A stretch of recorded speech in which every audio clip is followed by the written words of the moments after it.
All right, everybody. Welcome back to the WatchWell Podcast. I'm Parker. This is my co-host, Nick. Nick. Moving on. Yeah. So you're turning all the way. I'm turning all the way. Yeah, I'm turning all the way. I still have some limberness yet. Yeah. I'm 37 now. So it's because all of my friends twist me into odd positions and choke me. Yeah. Is what they do. If you want a joyous and happy life, find friends that will choke you unconscious until you can choke them unconscious. I don't want that kind of joy. It's fun. And then it comes in handy if burglars try to come in and violate your family. Mm-hmm. You can choke them unconscious. Yeah. Yeah.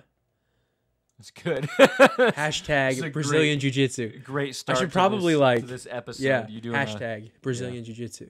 Yeah. It's fun. Good opening for an episode where we're talking about Forrest Gump. Yeah. Forrest Gump. If it was remade, he would do Brazilian Jiu-Jitsu. You think so? I think. Yeah. Yeah. All right. I mean, what other sport did he not do? He did them all. He ran a lot. I don't think he played basketball. I didn't see basketball. Did some football. He did some football. He would have done jiu-jitsu. You think he would have did? Yeah, he would have done world-class football player, mixed martial artist. So he would have gotten the UFC. All right. And he would have won. He would have tapped all those fools out. I think you're creating a different movie. Possibly. Yeah. Possibly. I think that's a different movie. But okay, so we're going to get somewhat serious here. Subscribe, like, follow, share. All of the social media things. Check us out on Instagram, Twitter, and Facebook. We're the WatchWell Podcast, where we watch movies well, and we watch to essentially get better at seeing biblical teachings in life. That's essentially the premise. We pick a movie, we watch it, and then we discuss whether or not it lines up with what the Bible says is true, or we talk about plots and character arcs to bring out biblical teachings and talk about it, because if the Bible is true, or what did I say the last podcast? What did I say the last one? If the Bible's not true, stories won't relate. That's what I said. Yeah. If the Bible's not true, stories wouldn't relate. So, in order for stories to relate, that would mean that the Bible must be true. Mm-hmm. What's the argument? There's no better argument than that. Yeah. That's it. Yep. So Forrest Gump. Forrest Gump, dude, what a great movie. Really? Love it. You love it. I love this. I was kind of bored. You got me right there, man. Yeah. Dude, what do you... I'm going to throw the microphone at you. Yeah, I don't think it's a bad movie. That's what I heard you say. I did not... You just said... No, it's on camera. You just said, this is a terrible movie. I hate it. I'll never watch it again. I think that's what you feel like I said. Yeah, so... I thought it was okay. But it's not one of my favorites. I think Tom Hanks does a great job. I like it, but it's definitely in my top 10. Really? Yeah. Well, a lot of people agree with you. I mean, I'm definitely in the minority. Okay. So, but it means I'm right. I mean, you can think that. Yeah. I just didn't enjoy it as much as a lot of other people do. Okay, so what about it took away from your ability to enjoy it? So I haven't really thought about that part of it all that in depth. Honestly, it could have just been it could have been the fact my enjoyment could have been impacted by the fact I was just watching it for, the third or fourth time, and it was more background noise than actually really sitting down and watching the movie. But there are certain movies where I'll put it on as background while I'm doing something else, while I'm finishing something up or typing something, and I'll put on a movie. And there are certain movies that even when that's the case, I can't help but to be drawn into it. And this movie didn't do that. So, and it might not even. So, I guess what I'm trying to get at is me saying it was just okay might not even necessarily be the case if I were to actually sit down and focus in on the movie.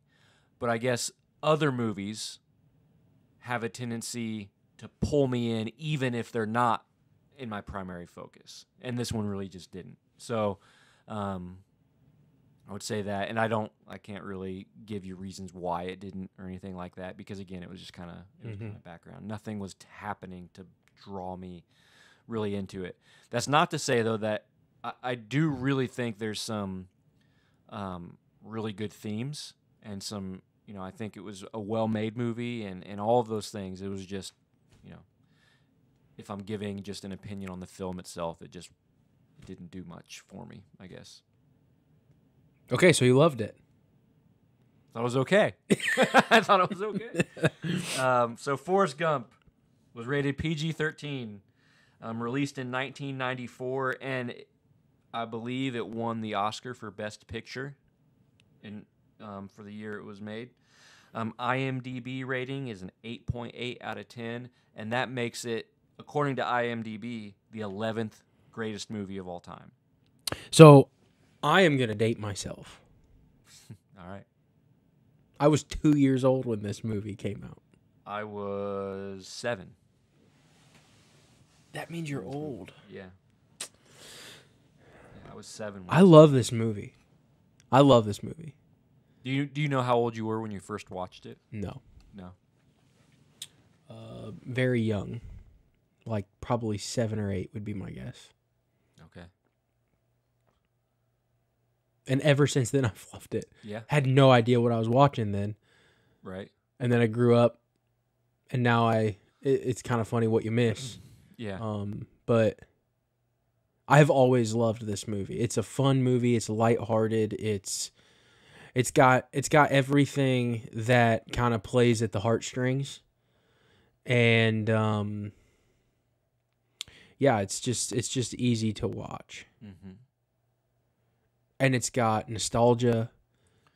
Yeah, the whole movie is nothing. It's nothing but nostalgia. And then and it's good nostalgia.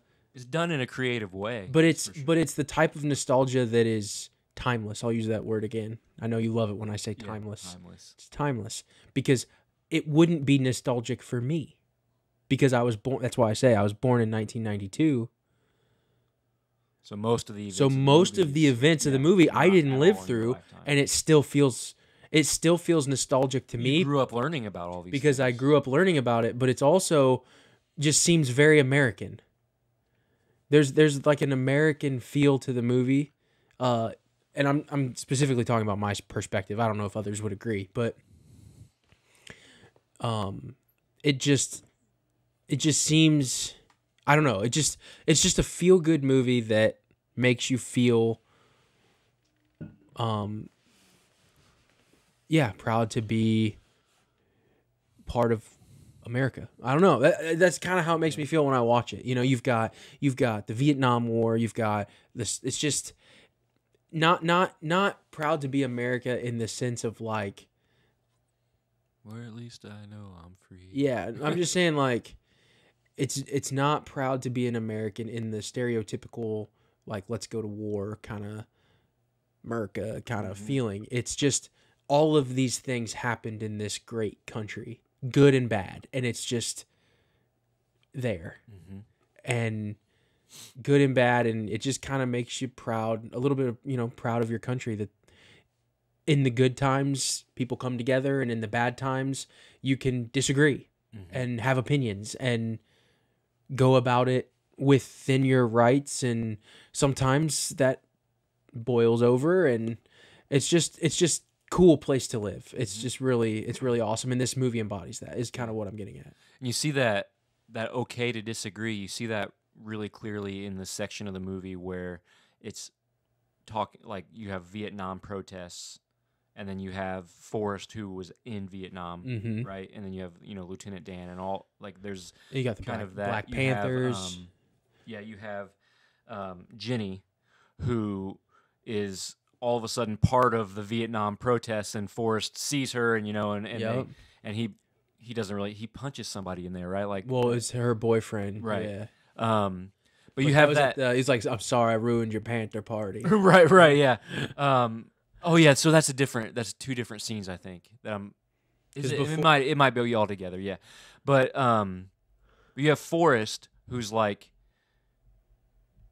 can't be anything other than optimistic and positive, but contrasted with these protests where they're talking about, soldiers going to war when they shouldn't be, and all of those things. But you have this contrast throughout the whole movie of this optimism, even in the midst of like some tragic things going on. You have this optimistic main character who's guiding you through everything, but guiding you through both good and bad things. Yes, and I would also use the word innocent. Mm-hmm. Because there were times where he wasn't. I would say there were times where he wasn't optimistic. I think that he mostly was. I agree with you. I would just say that, and we can get into your first theme here too, but I think that's kind of where it starts is with the feather. Mm-hmm. Innocence.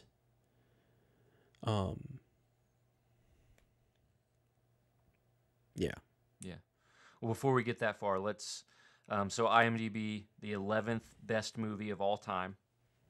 I think Shawshank Redemption is ranked number 1 on IMDb. That's enough. I can't believe we haven't done that movie yet. Well, it is in the trailer. It is in the trailer. Yeah. So go watch the trailer. for WatchWell. We've gotten a lot of good feedback on that, by the way. It's great. I did nothing for it. Yeah. You did that. It was great. You did a great job. You posted it. It's fantastic. I also got some bad feedback too, but it was in good faith. Okay. It was only one person though. You'll have to tell me that when. Fair enough. Yeah. I haven't heard it. So Rotten Tomatoes, 71%, which means it's fresh, but on the lower end of fresh. So that means it's considered a good movie, but on the lower end of good movies. Audience score is 95. The awards definitely agreed with the audience score because they gave it Best Picture. And so the critics' audience score is always right. I don't know if it's always right. There's some. I give it a 90%. No, there's correct. There's some pretty bad movies with some high audience scores and some pretty good ones. If it resonates with the audience, it did its job. Well, if it resonates with its target audience, because that's what the audience score really means. Fair. So, fair. So Forrest Gump. Critics are just snobby and like to give bad reviews, which is probably evidence. Or they wouldn't be called. I'm trying to read here, but you won't. Let me. They wouldn't be called critics. Right. Forrest Gump may be an overly sentimental film with a somewhat problematic message, but its sweetness and charm are usually enough to approximate true depth and grace. And so I have no idea what that means. I don't either. I don't know what that means. It's just words. It's supposed to be the summary of all of the reviews from critics on Rotten Tomatoes, and I need somebody to interpret. I don't know what those collective words mean when they're put together. I don't know what that means. What could it mean? I don't know what the problematic message is of the movie. I don't have a clue. Don't know how it's problematic. I can get overly sentimental. I can understand that. I can understand that opinion being. But that's a good part about it, though. Means. Like the way they wrote this, Forrest Gump may be an overly sentimental. That insinuates negativity. It's negative that it's overly sentimental, and I think that that's what makes the movie so great. I think they would say it feels not genuine, is what they mean by overly sentimental. Okay, fair enough. But its sweetness and charm are usually enough to approximate. I really want to know what the message is. Grace. I want to know what the message is. I'd like to know what they view the message as, and maybe we could, if we were to go look at the reviews individually, like all of them, and like try to get some parse that out trends. But I doubt the critics would even agree on what the message is. I could see that as well. It's just the message. Yeah. I don't know what it This could was be. probably written by AI. I really don't, yeah. I have no idea what it means. Because it's just a culmination of all of the critics' scores, right? What does it mean to approximate true depth and grace? I can't even figure out what that would be. I don't know. Approximate true depth and grace. It just doesn't make any sense to me. I don't know. So maybe somebody wrote it with some meaning in mind. They did not convey that meaning in this short little. Should take a paragraph. red Seems pen and just write an F over Yeah, it. they did not do that. Box office, again, huge hit. So this is part of our decades of film. So this is a 90s movie. And this was not the biggest movie of the 90s, but it's up there. Jurassic Park was bigger.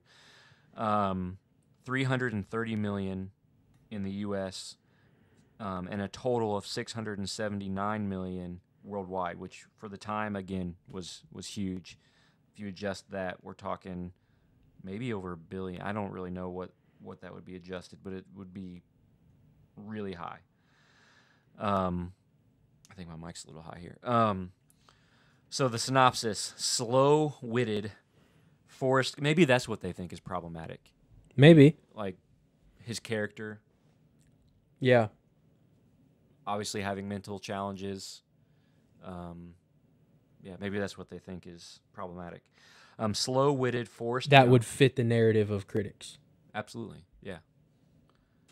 Slow-witted Forrest Gump has never thought of himself as disadvantaged, and thanks to his supportive mother, he leads anything but a restricted life. Whether dominating on the gridiron as a college football star, fighting in Vietnam, or captaining a shrimp boat, Forrest inspires people with his childlike optimism.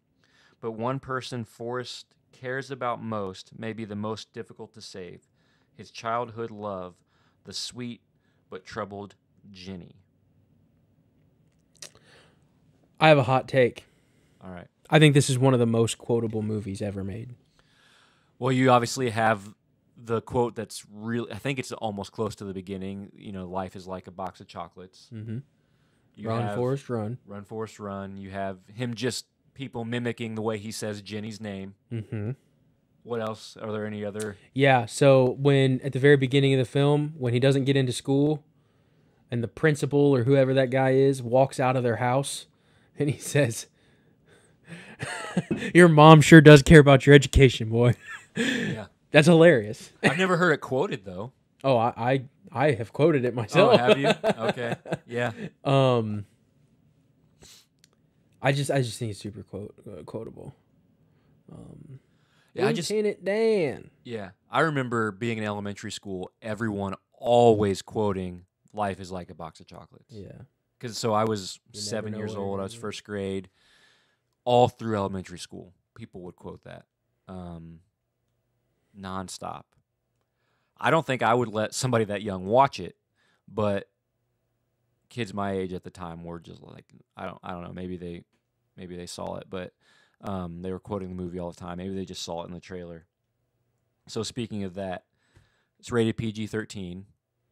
How old do you think somebody should be? I think 13's a good age. You think 13? See, I might say 16. I could see that. I could see that because there's some nudity in the movie. Yeah, and it's not. It's not grotesque, and not that we're condoning nudity. We're just it's like kind of in the background. Yeah, it's a magazine photo. And if then I remember correctly. And then Jenny when she's on stage singing. Okay. But she's covered like she's covered, but she's like that she's naked. Oh, okay. Yeah, yeah. But the only actual nudity with where you see body parts is an image of a Playboy magazine. And Well, Forrest, I think you see some rear nudity of her when she's on Do you? stage. I think so. Okay. I don't remember that, but yeah, I feel like I only know this because I'm a camera guy, and there's a scene from behind the stage looking at the audience of the two men that are heckling her okay. and trying to pull her off the stage. And then when it cuts to that camera angle, I think you see her butt. Okay. Yeah, I don't remember that shot, but again, I had it in the background, so I might have just missed that Yeah. scene. or that shot, that specific camera angle. I think I would go as far as to say there's only one movie that I've seen more than this movie. Really? Yeah. I think I've seen this movie the second most. Is it Back to the Future? No, it's Gladiator. Oh, yeah. I've watched Gladiator countless amounts of times. But this movie, when was Gladiator released? Was that 2000? I have no idea. That could be our 2000s movie. It could be. When we do that. It's a great movie. Yeah. But I'm just saying that, like, I mean, I was the kid that put Gladiator on when I was home sick from school, and I would watch it 5 times because I loved that movie as a kid. Just stayed home from school and watched Gladiator all day. I love that movie. But I think Forrest Gump, just because it's often on TV, like still showed on TV, and whenever it's on, I just usually just watch it. Yeah, because I love it. No matter what, you just pick it up wherever it is and watch it to the end. Yep. Yeah. So I actually think this probably should have been rated R, in my opinion. Really? I feel like it probably should have been rated R. So you have lots and lots of scenes about Forrest learning about sexual and sensual things. Some of that's from Jenny. Some of that's from other people in the story, but I just feel like, so like you have the scene where Forrest goes and visits Jenny at a school, and what happens there, and there's a roommate in the room and all that stuff, and then so in my mind, I just think all of that combined with the one image of nudity that's in it, I can't recall like how many cuss words or anything, so that's not even factoring into my. And there was a lot of process, swearing that was bleeped out, but that's the nature of that protest. Yeah, because that was when they were protesting Vietnam, and that was another quotable part. He's like, there was a guy there, and he liked to say the F word.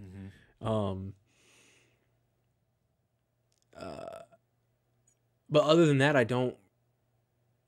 Lieutenant Dan would swear. His character swears. I can't think of anybody else that swears. Maybe some of the drill sergeants and stuff in the military scenes. Yeah. When him and Bubba are going through boot camp and stuff. That's another scene. It's like, you know. Yep. What's your purpose in this army? Go. To do whatever you tell me to, drill sergeant. It's so good. It's so good. Yeah. You're going to be a general someday, go. You have seen it a lot. I love this. I love this movie. But yeah, I think rated R is probably where I would land. So like 16, 17 years old. But that's not to say that it would have a negative impact on somebody younger. It's just I don't think I would be comfortable with younger kids watching it. Which makes me think back, like, did the kids that I knew that were quoting it all the time when I was like 8 years old, did they actually watch the movie, or were they just getting that from the trailer? Yeah. Because I know I didn't watch it. I don't think I was allowed to watch it. But I don't even know that I wanted to watch it when I was that young. So I don't know. But I don't know. I don't remember when I watched it the first time, but I will say that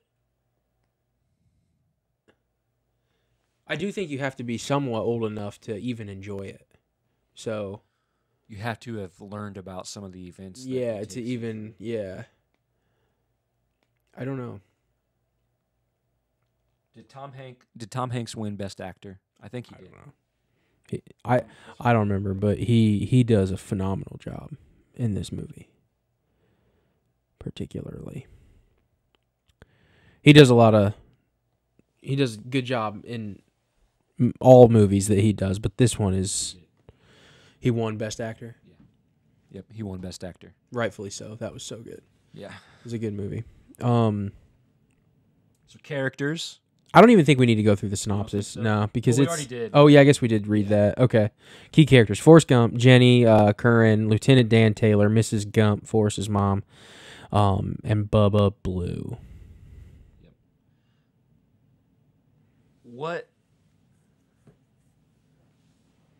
So when Forrest meets Jenny, it's on the bus, right? On the school bus. Yep. And Seats taken. Yeah. There's another one of the quotes, right? I'm going to quote the movie the entire podcast episode. What do you see? So Jenny is obviously, and it even said it in the synopsis, that it says that she might be the most difficult to save. And Forrest obviously immediately has a connection with Ginny. And then, you see the scenes as it's playing out. By the time it's back in that time frame, you see Ginny constantly goes over to Forrest's house. And then you kind of learn that Ginny is basically like a foster kid, kind of, because it alludes to some pretty heavy things that Ginny's dad has was done doing. to her. Yeah. And so, do you know that quote? Forrest says something like, he was always touching them. Yeah, I don't remember that quote, but you're right. Yeah. But that is a good line.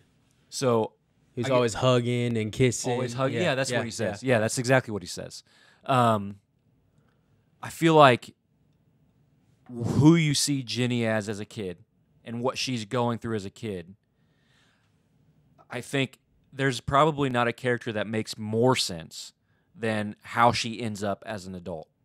Like, you see that connection, because I think that's how things play out a lot, is kids who experience trauma, like damaged, and I don't mean damaged like unfixable or like anything like that, anything that they did to themselves, but I mean kids who have experienced trauma, who have been abused in some way, the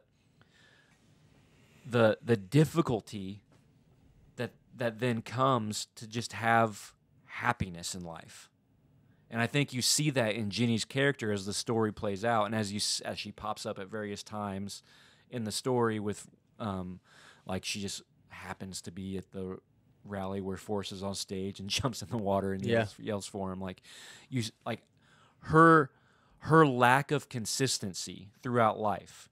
Like, she's a protester. She's with the Black Panthers, and then there's just all these different situations. She wants to sing at some point. Like, there's all these different things that she just kind of jumps and gravitates to. And I feel like that is normal for people who've experienced like that type of trauma in life. Well, it makes sense, because if I'm not a doctor or anything like that, but when something happens to you, I think the usual steps that are taken by the person that has been victimized are to be anything but themselves. Mm-hmm. And you see that in Ginny for sure. She says, "Oh, I want to be a singer like Joan Baez," that line. Mm-hmm. And when she takes Forrest into her dorm room, because she goes to an all-girl school, mm-hmm. and she's like, "I want to be a singer like Joan Baez." So then it's like chasing fame and chasing these different people, becoming a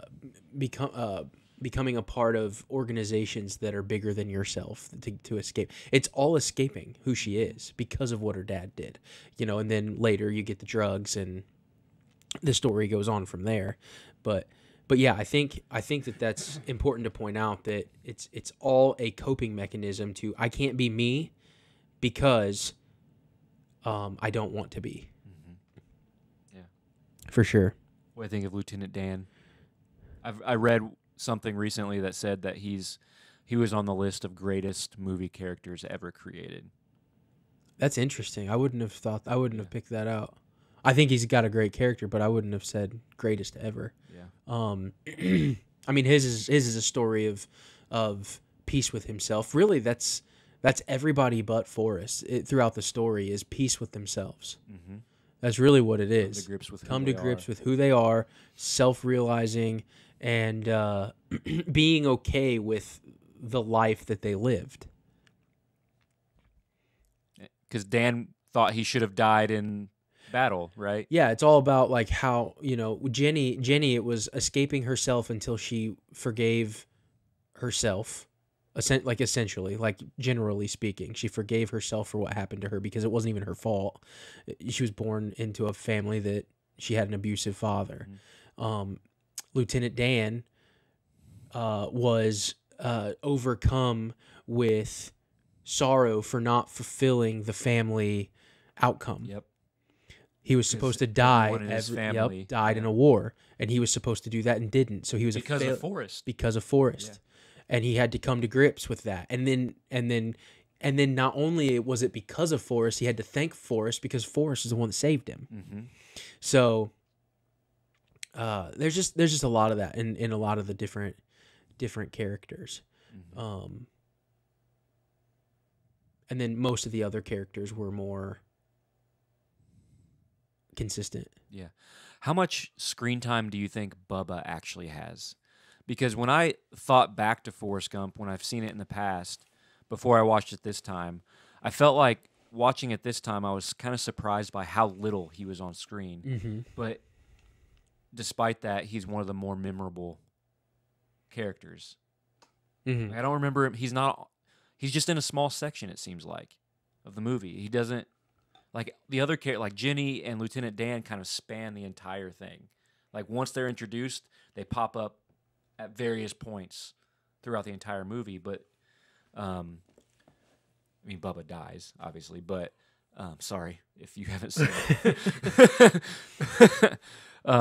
Spoiler But alert. I just remember, so he was a memorable character because he's kind of the mirror image of Forrest in a lot of ways, but he's not in the movie very much. Yeah, I guess I've not really thought of that.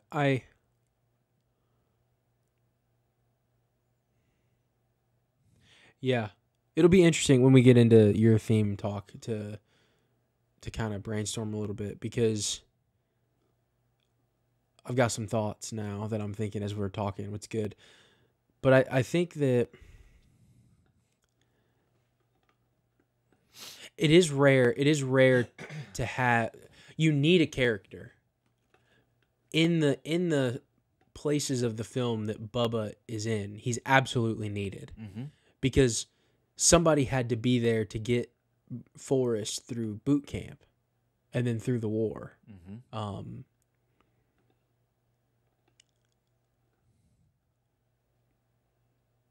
But it's not often that the character is that beloved because it's such a short time. Yeah. He's like, normally you either absolutely need the character and it's not beloved, or you don't really need the character, but they write the character so well that it's beloved. Mm-hmm. It's not both, usually. Mm-hmm. So Yeah, I just it's something that struck me that he wasn't on screen very much, like very long. You know, in that section where he is there, he's there a lot. But if you were to put that in proportion to the rest of the movie, it's not a long time. So then I'm thinking, like, I think he's absolutely needed, but why? Why do you think he's needed? Like, superficially, he has to get Forrest through boot camp. Mm-hmm. But I think the reason why he's so beloved is because he's another innocent. He's like Forrest. He's like Forrest. Yeah. But why do you need another Forrest for it to work? Well, you kind of see what you have, these two optimistic characters. They're both, when you say that, they're both very optimistic. Like, they're both innocent. They both have a positive outlook on what's going on what's happening, on what they're supposed to do, what they're and all of those things. Is it because he's more innocent, or he's more? Do you think it works because he's, like, in context of the time, he would be worse off than Forrest, more oppressed, or? I mean, I think it could be, but you also have, I don't know that Forrest ever clearly communicates a dream, like a goal for the future. But Bubba does, doesn't he? Yeah, the shrimp boat. Yeah. And that's what Forrest causes Forrest to go do that. Right? And so I think you have the same innocent character, but this one has hopes and aspirations and dreams. That's fair. I think that's good. And then those are denied him. So like, then he can't. Yeah, because he dies. Yeah. Again. So why do you need Forrest for the script to work? I know I'm probably beating a dead horse, but I've never thought of it this way. Why do you need Forrest to befriend this person who is like him, but add the aspirational aspects of the character for him to just die and Forrest get the dreams that he wants? Well, I think it's for Forrest's character development. Well, so is in it some ways? So like, so that's still a little bit like mechanical though. Like I need my character to develop in this way. It's not necessarily like a story-driven reason. So I don't know if I have. Yeah, a but it is thought a on- story-driven reason, because without the shrimp boat, then Lieutenant Dan doesn't find redemption. Right. He doesn't wrestle with God. He doesn't argue with God or have his way with God. Honest, upfront, and brutal, and then find peace, because the shrimp boat doesn't happen. So it's just interesting to me that, and I think that's why it works, is because they thought so deeply about Bubba's character, even though it was such a small screen time. He made the biggest impact on the most people, maybe. You know, I mean, Forrest made big impacts, but as far as I'm thinking right now, it's not very deep impacts. Most of the stuff to Forrest happens to him. Yeah. Other than him saving his army buddies, or as many as he could, right, him creating the smiley face, him affecting the nation on the run. But even that, those are like on a whim, spur of the moment things because of the like, doesn't even say I just felt like running. Yeah. And he starts running. Yeah.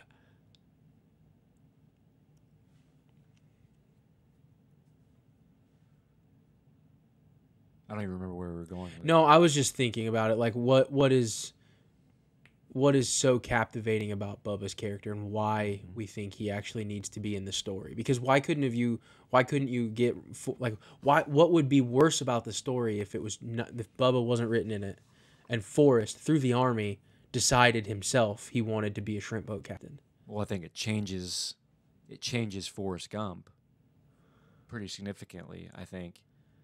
Changes his character pretty significantly, because I don't know, other than I want Jenny, I don't know that his character chooses anything really,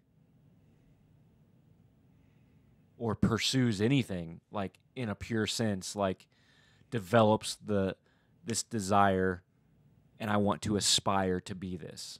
Like Bubba, Yeah.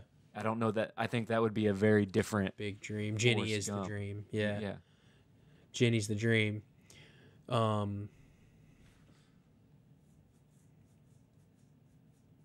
It is interesting to think about, because he is memorable. Bubba is definitely memorable. Yeah.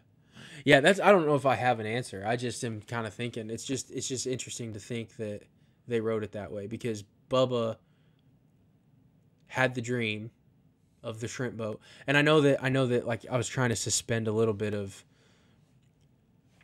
if Forrest comes up with that, there's no basis for him to even come up with that, because Bubba has that dream because his mama before his mama served shrimp, and her mama before her mama served shrimp, and her mama quotes. before her mama served shrimp. More quotable. So I just don't know.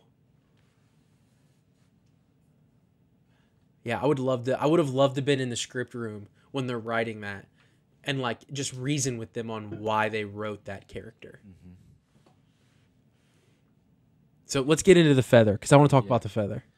So the feather. So this theme, I called it and wrote down the feather and the hand that guides history. And so if you've seen Forrest Gump, you may or may not. I didn't remember this. I completely forgot that the first thing you see is a feather being guided by the wind. The wind there's a feather in the air, and it's just blowing in the wind. It's the first thing you see, and it continues to blow. And you have the movie score gets a little bit louder, and you hear it, and you still see the feather flowing in the wind until the feather guides you to Forrest while he's sitting on that bench. It's like it's a bus stop, right? So he's sitting there, and He's waiting on the number 9. just like we talked about with Rocky, they open their movie with an image of Jesus that never comes back again. And just like the character Bubba, whatever his name is, Bubba. Yeah, Bubba Blue. Bubba Blue. There you go. Yeah. Bubba Gump Shrimp Company. There you go. That's the one. Just like the character of Bubba is there for a reason. They didn't just randomly say, "Oh, let's just do this." No, this character serves a purpose, and it's going to help us tell our story better. So we need this character here to fulfill this purpose. It's the same thing with the opening image of a movie.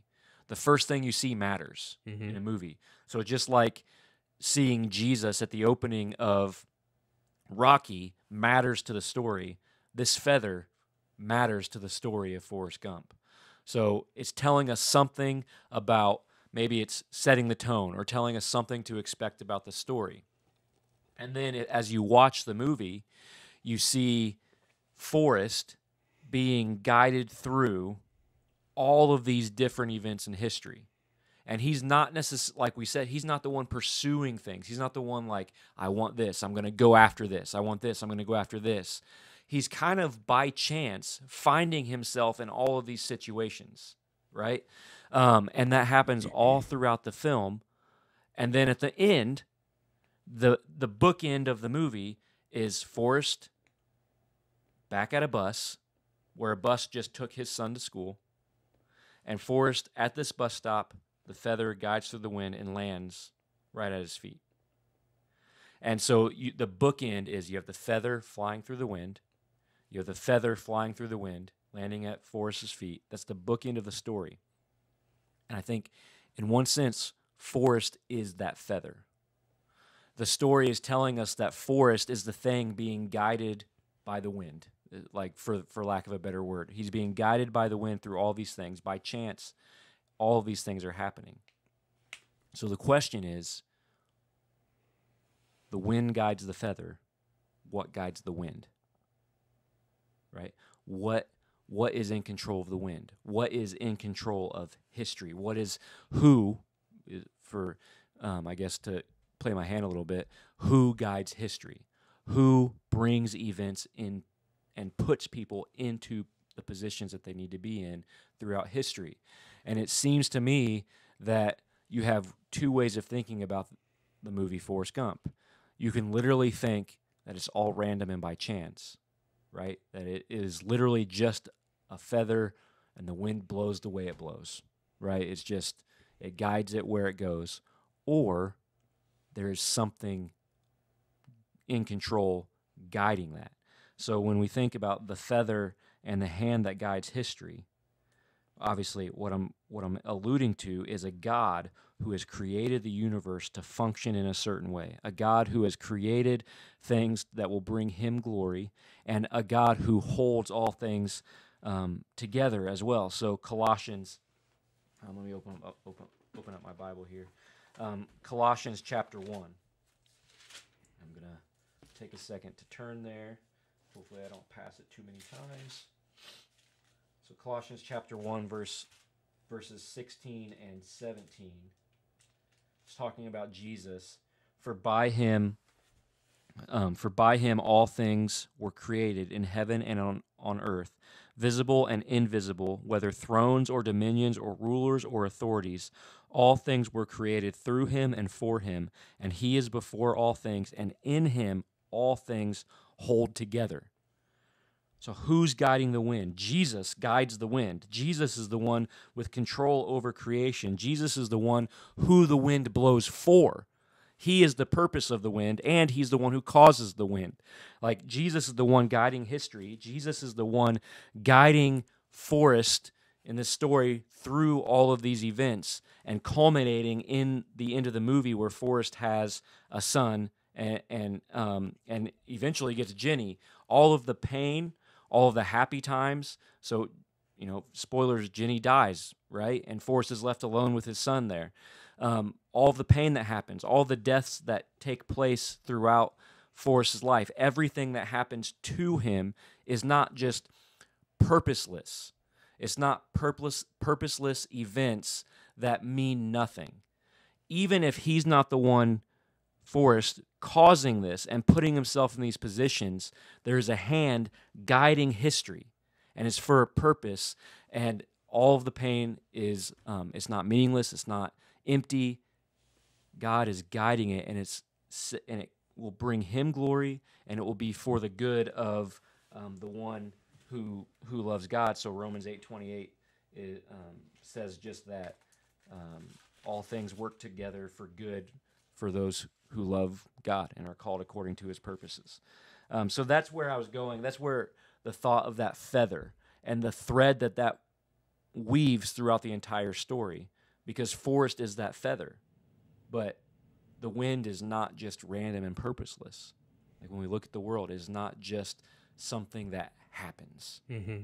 The wind is put into motion, and it's put into motion by the Creator God, by Jesus Christ, who it was made for, who gave it its life or gave it its purpose and motion, and that's what is ultimately guiding all of history, is a sovereign God who created it all. Yeah, I think that's good, because if you link the feather to innocence, which we kind of alluded to before, that's kind of how we were supposed to be, is innocent in perfect communion with God, where we could just let the wind blow, and the one who is the purpose and the cause of the wind blow and work about history for our good. That's why he is the feather. But then you look at the other characters who are corrupted by their own, leaning on their own knowledge of their own understanding, or corrupted by sin in some way, whether it be their sin or somebody else's sin, and their lives lead very different Bitterness, yeah, anger, all of those things. Yeah. So maybe the message of the movie is innocence leads to success, that the critics don't like. Or maybe it's innocence maybe in a way produces the ability to persevere. Because it's not like Forrest doesn't have any struggles. Like, there's a ton of bad things that happen. Yeah, there are. But he has shot. He's got legs that don't work. Yeah, it's constant optimism throughout all of it. And maybe it's his innocence that helps keep that perspective, or keep that, this is just the next thing. I've got to keep going. When he runs, he just runs. His dad ran out on him. He went on vacation. Yeah. I was trying to think of all the bad stuff. I mean, you look at the deaths. Yeah. His friend, Bubba, Jenny. Lieutenant Dan. The stuff that he had to see Jenny go through in a lot of the movie. The guy that hits Jenny. Yeah. All of that is... But he's also bold. Because that's what he tells Jenny. Like, you shouldn't let him hit you. Yeah. Direct. So he's truthful. So I think that's really good. I love that. I just... But he's also the most forgiving. Because it didn't matter what... Like, Jenny was the prize. And it didn't matter what she did. He was... It was okay with him. Like, he was... Just come home. So he kind of got that going. I wonder if there's a little bit of... The way you said that just made me Prodigal think son. Yeah, but also kind of like the book of Hosea.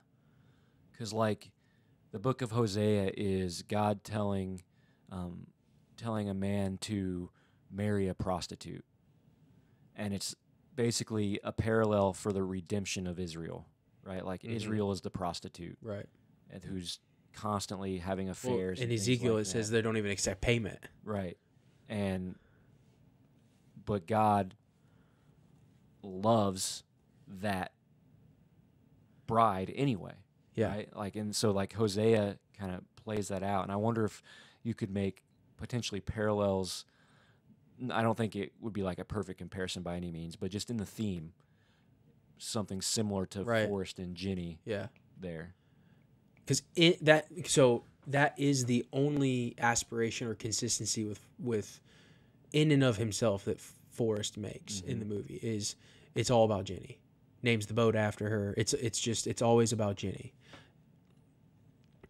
From the bus, when they met as kids, and that would be his consistent pursuit. But he doesn't pursue it like other pursuits.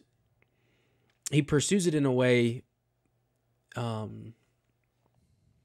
like he's still heartbroken when she's not like there, but he's not like driving there to like pursue her. He like visits her. Yep. Right. But it's more of like still by chance, right? Like I'll go back to my college now, after he beats that guy up in the car.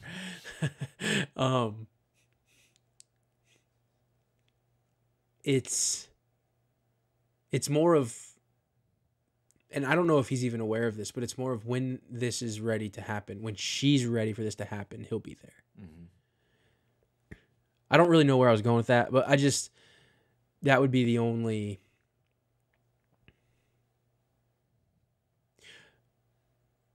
I guess, because I think that would be a misstep in the character if they had that and lack of brutal honesty, because then you would just get trampled on. And I think that if you like superficially watch the movie, it's like, oh, he would just get trampled on. But no, he's like kind of up in her face and he's honest. The scene where he's like, I may not be a smart man, but I know what love is. He's very honest and brutally honest with her. But with everybody, right? Well, with everybody, yeah. But like it hits a little different when it's with her. Yeah. And they did a good job capturing that. They did. Absolutely. Yeah. And his pursuit of her, like what you said, it is kind of all by chance. It is when she's there in front of him, she will have his attention. Yes. But when she's not, he goes to Vietnam, he meets the president and like all these things. But the thread is... I drank me about 15 Dr. Peppers. Yeah. If Jenny is there and in his sight and he knows she's there, that's his attention right there. Yeah.